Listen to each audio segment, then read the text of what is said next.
سر کا عربی زبان کا لفظ ہے، اردو میں اپنے اصل معنی اور حالت کے ساتھ بطور اسم استعمال ہوتا ہے۔ لغوی معنی کسی کے مال پر بلا اجازت قبضہ یا تصرف، اس طور پر کہ اسے پتہ نہ چلے، یعنی چرانے کا کام، چوری، قزاقی۔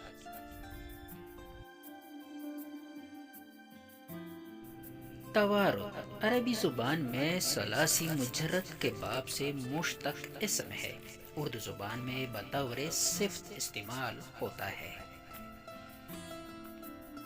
لغوی معنی کسی خیال یا مضمون کا ایک سے زیادہ شخصوں کے ذہن میں آنا، مضمون یا خیال یا الفاظ کا لڑ جانا توارد کہلاتا ہے۔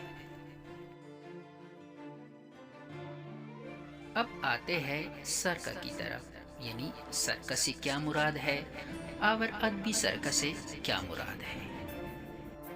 سرقہ کے معنی چوری کے ہیں، مصروں یا تخیلات کے چوری کو سرقہ کہتے ہیں، یا کسی کی تحریر، اشعار یا واقعہ کو اپنے سے منسوب کرنا یا چوری کرنا سرقہ کہلاتا ہے، یا کسی کی سوچ، فکر اور خیالات کو اپنے نام سے منسوب کرنا بھی سرقہ کہلاتا ہے۔ اب آتے ہیں ادبی سرقہ کی طرف۔